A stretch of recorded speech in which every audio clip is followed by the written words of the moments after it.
마태복음 24장 1절에서 14절 말씀 보겠습니다. 마태복음 24장 1절에서 14절까지 말씀입니다.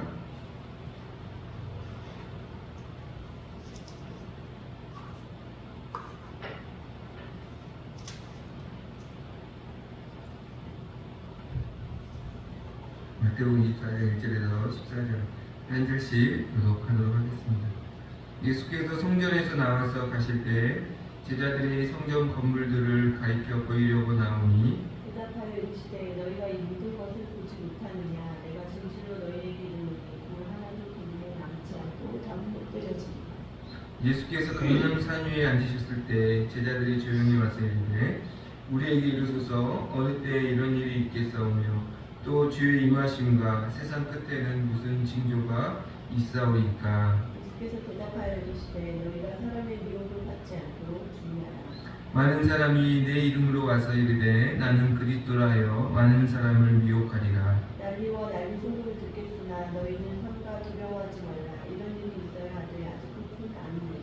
민족이 민족을 나라가 나라를 대적하여 일어나겠고 곳곳에 기근과 지진이 있으리니 이 모든 것은 재난의 시작입니다. 그때 사람들이 너희를 환난에 넘겨주겠으며 너희를 죽이리니 너희가 내 이름 때문에 모든 민족에게 미움을 받으리라. 그때 많은 사람이 실족하게 되어 서로 잡아주고 서로 미워하겠으며 거짓 선지자가 많이 일어나 많은 사람을 미혹하겠으며 불법이 성함으로 많은 사람의 사랑이 식어지리라. 그러나 끝까지 견디는 자는 구원을 얻으리라. 이 천국 복음이 모든 민족에게 증언되기 위하여 온 세상에 전파되리니 이제야 끝이 오리라. 아멘. 지금까지 계속해서 종교 지도자들은 예수님을 어떻게 해서든 끌어내리려는 시도를 하였죠. 그에 대해서 예수님은 그분의 능력과 권세로 또 지혜로 그들의 어리석음과 지혜 없음을 모두 드러내게 하셨습니다. 그리고 무리들에게 지난주에 그들의 모습을 본받지 말아야 할 것을 특히 강조하셨습니다. 그러나 예수님은 안타깝게도 이스라엘의 많은 사람들과 그리고 종교 지도자들이 예수님의 가르침을 외면하고 결국은 회개하지 못하고 하나님의 심판을 받게 될 것을 주님은 이미 알고 계셨습니다. 그래서 예루살렘에 입성하셔서 성전을 정화하신 사역 후에 열매가 없는 무화과 나무를 주님이 마르게 하신 사건이 있었어요. 그래서 그 사건을 통해서 무화과 나무는 이스라엘을 상징하는 나무잖아요. 이들이 결국은 예수님을 거부하고 회개하지 않고 결국은 하나님의 심판의 자리에 이르게 될 것을 주님은 이미 알고 계셨던 것이죠. 그러한 예수님의 마음을 알지도 모른 채 제자들은 1절의 말씀을 보면 성전의 웅장하고 화려한 그 건물들의 모습을 보면서 감탄하고 있었고 마가복음을 보면 예수님께 이렇게 말합니다. 예수님 이런 성전이 얼마나 아름답습니까? 이렇게 오히려 예수님도 그 성전의 건물의 웅장한 모습을 보고 함께 감탄하기를 제자들은 바라는 마음으로 이 성전을 바라보라고 분명을 하였습니다. 이에 대해서 예수님이 이렇게 말씀하시죠. 2절에 너희가 이 모든 것을 보지 못하느냐. 그러니까 이후에 이스라엘이 끝까지 예수님을 거부하고 예수님의 말씀대로 회개하지 않는 그것으로 인하여서 하나님께서 이스라엘의 자랑으로 여기는 이 웅장하고 아름다운 이 성전이 결국은 심판받게 될 것을 너희는 알지 못하느냐. 돌이 하나에 돌리도 남지 않고 다 무너뜨려질 것이다 라고 주님이 이 성전이 무너질 것이고 이것이 결국 이스라엘을 심판하시는 하나님의 그 심판의 어떤 상징적인 모습이 될 것이다 라고 예수님 말씀하시는 것이죠.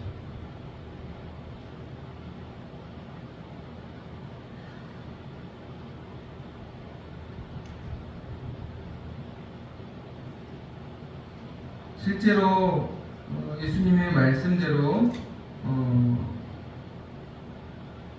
로마에 의해서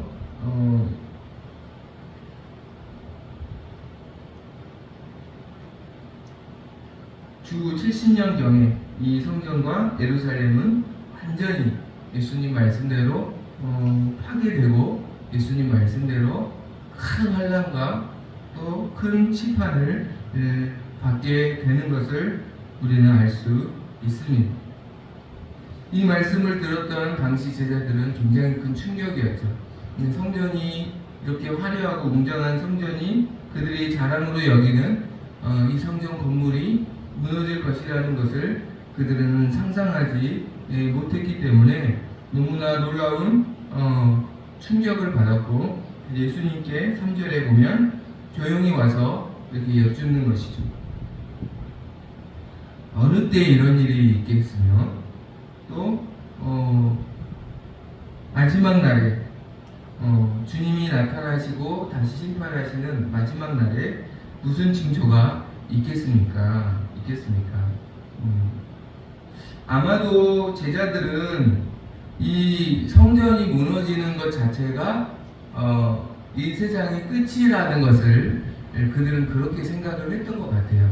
그래서 우주적인 심판까지를 그들이 생각하는 것은 아니었던 것 같고, 언제 이 성전이 무너지겠습니까? 라는 것에 좀 더 포커스를 맞춰서 그 날이 이스라엘 백성들에게는 세상의 끝과도 같은 날이었기 때문에 언제 이 성전이 무너질 것인가요? 그때 특별히 무슨 특징이 있을까요? 무슨 전조 증상이 있을까요? 라고 예수님께 이렇게 물어본 것이죠. 그러자 예수님은 어느 때에 대해서 보라기보다는 징조에 대해서 말씀하시죠. 그러니까 예수님은 단순히 예루살렘 성전이 무너질 때에 대해 때의 징조를 말씀하시는 것이 아니라 예루살렘 성전이 무너지는 것을 시작으로 하여서 최후의 심판의 날에, 그러니까 이 세상이 완전히 이스라엘 백성들처럼 예수님을 거부하고 믿지 않는 이 세상에 대해서 예수님께서 최후의 심판을 하셔서 이 세상의 끝이 오는 그 종말의 징조에 대해서, 그 날에 대해서 주님은 제자들에게 말씀을 하십니다. 나중에 제자들은 예루살렘의 멸망을 보면서 마지막 날에 이 세상이 심판받을 날이 예루살렘 성전이 무너진 것처럼 이 세상이 하나님의 심판을 받고 멸망을 당할 그 날이 올 것이라는 것을 나중에 더 알게 되었을 것이죠.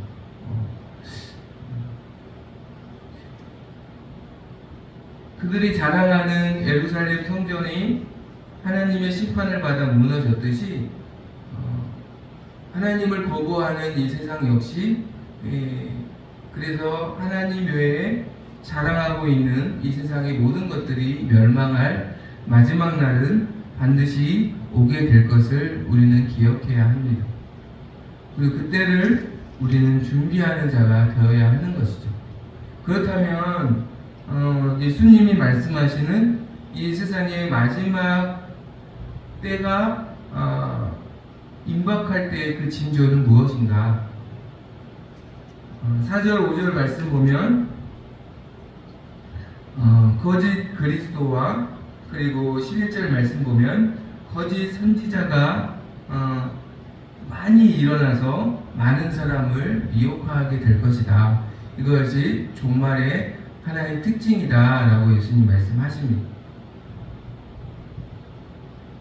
내가 그리스도라고 하는 거짓 그리스도가 많은 사람을 미혹할 것이다. 그렇죠. 오늘날 내가 메시아이다, 내가 그리스도다 라고 주장하는 많은 이단들이 있고 또 사이비들이 있음을 우리는 쉽게 우리는 뉴스를 통해서도 얼마든지 쉽게 지금 알 수 있는 시대가 되었습니다.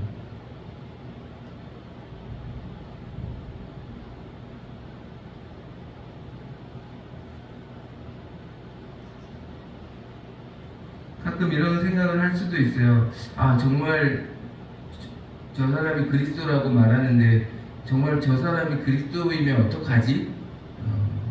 그래서 내가 몰라서 구원을 못 받으면 어떡하지? 이렇게 생각하는 사람이 있을 수 있죠. 여러분 기억하십시오.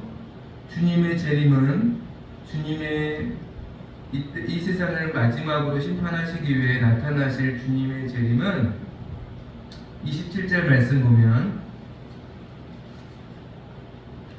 번개가 동편에서 나서 서편까지 벗정인 같이 인자의 마음도 그러하리라. 예수님의 재림은 번개가 치잖아요. 동쪽에서 치더라도 서쪽에 있는 사람도 다 압니다. 그렇죠. 반짝이죠. 동쪽에서 치더라도 서쪽에 있는 사람까지 번쩍입니다. 무슨 말이냐면 동쪽에 있는 사람과 서쪽에 있는 번개는 갑자기 치죠. 그러나 예수님의 임하심은 도적과 같이 갑자기 오시지만 그분의 임하심은 그분이 임하실 때는 모든 사람이 알게 된다는 것입니다. 그러니까 예수님은 갑자기 오시지만 모든 사람이 한치의 의심도 없이 분명하게 영광스러운 모습으로 주님은 나타나실 것입니다. 또 마가복음 13장 26절에 예수님이 구름을 타고 모든 사람이 보도록 나타날 것이며, 요한계시록 1장 7절의 말씀 보면 각 사람이 구름을 타고 오시는 그분을 보겠다라고 말합니다. 그래서 땅에 있는 모든 족속이 그분으로 말미암아 애곡할 것이다. 그러니까 초림 예수님은 어떻게 보면 유다의 작은 마을에서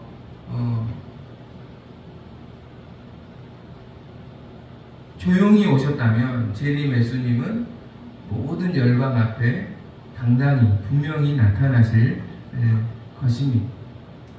그러니까 지금 비밀스럽게 내가 메시아라고 말하는 모든 사람들은 다 거짓 그리스도라는 것이죠.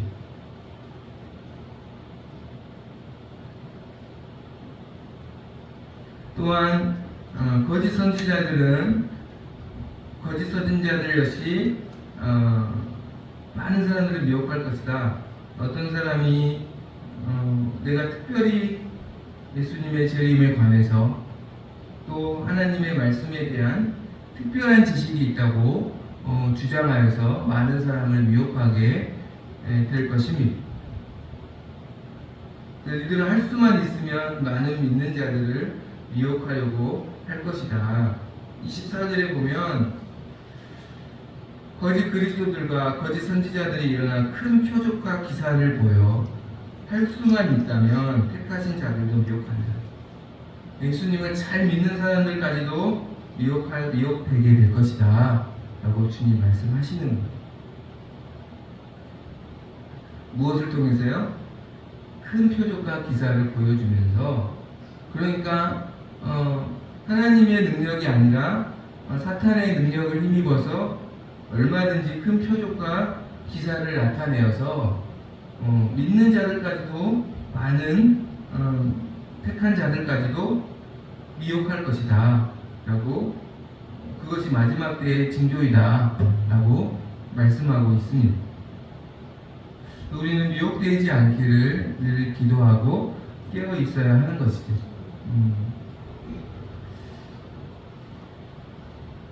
하나님의 말씀을 바르게 알고 또 건강한 믿음의 공동체 위에서 우리는 바른 믿음을 가지고 신앙생활을 하는 자가 되어야 한다는 것입니다.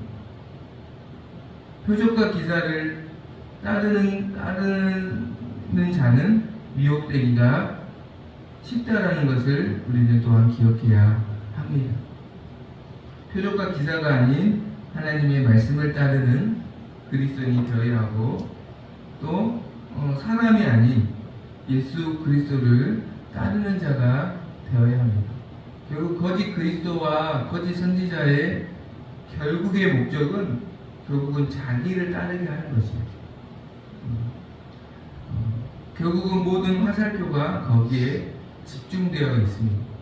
그리스도를 나타내는 것 같지만 결국은 자기를 주목하게 해서 자기의 종이 되게 하려는 그러한 목적이 있다는 것을 우리는 기억하고, 내가 지금 예수님을 따르는지 사람을 따르는지를 항상 우리는 스스로 늘 분별해야 하는 것이죠. 두 번째, 마지막 때는 6절 7절 보니까 난리와 난리의 소문이 나타나는 시대이고, 그 난리와 난리는 7절 8절 보면 민족이 민족을, 나라가 나라를 대적하고 기근과 지진이 곳곳에 일어날 것이다. 그러니까 많은 전쟁과 재난과 또 난리와 소문이 있는 시대가 될 것이다 라고 말합니다. 요즘 시대를 생각해 보면 전쟁이 계속 여러 나라에서 계속되고 있고, 민족과 민족의 다툼이 계속되고 있음을 우리는 소식을 듣고 있습니다. 또한 곳곳에 기근이 있고, 또 곳곳에 또 지진이 있고, 곳곳에 여러 가지 재난이 있음을 또한 우리는 쉽게 소식을 듣습니다. 이 소식을 들을 때 우리가 나와 상관없다고 안심하는 것이 아니라 주님의 재림이 가까이 오고 있음을 우리는 기억해야 한다는 것이죠. 그리고 이 재난과 전쟁 가운데 있는 영혼들을 주께서 불쌍히 여겨주시기를 우리는 기도해야 하는 것이죠. 이 환난의 시간이 길어지지 않도록 그들을 주께서 또한 위로해 주시고, 우리 모두가 주님이 다시 오실 날을 깨어 준비할 수 있는 그러한 백성들이 되기를 우리는 기도해야 하는 것이죠. 또한 믿는 자에게 핍박이 있고, 믿음의 공동체 안에 불법과 또 사랑이 식어질 것을 말씀하고 있습니다. 9절에 그때 사람들이 너희를 환난에 넘겨주겠으며 너희를 죽이리니 너희가 내 이름 때문에 모든 사람에게 미움을 받으리라. 주님 다시 오실 날이 가까이 올수록 믿음의 사람들이 많은 사람들에게 미움을 받을 것이다. 핍박을 받을 것이다. 지금도 핍박을 받는 많은 그리스도인들이 여러 나라에 또 많은 그리스도인들이 있음을 우리는 보게 됩니다.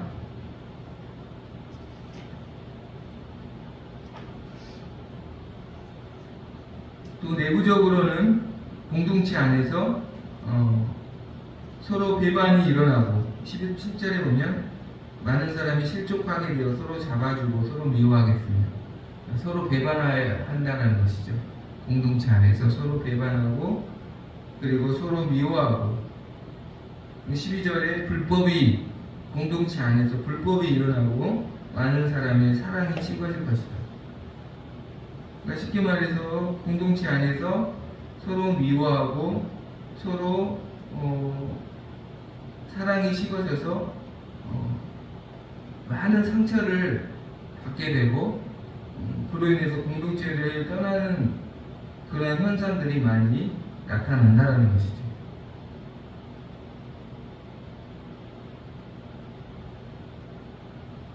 그에 대한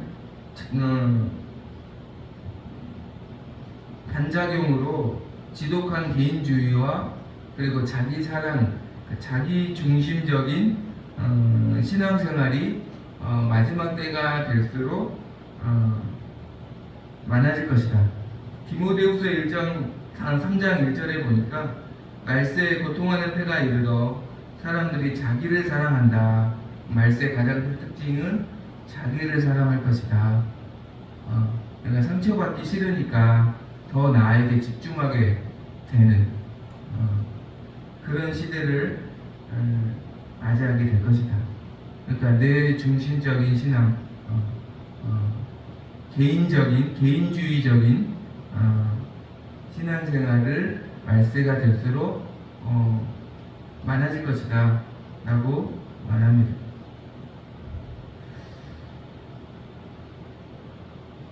쉽게 말해서 많은 핍박이 있고 공동체 안에 불법과 또 미움이 커지고 그로 인해서 상처를 받고 많은 사람들이 개인주의와 자기 중심적인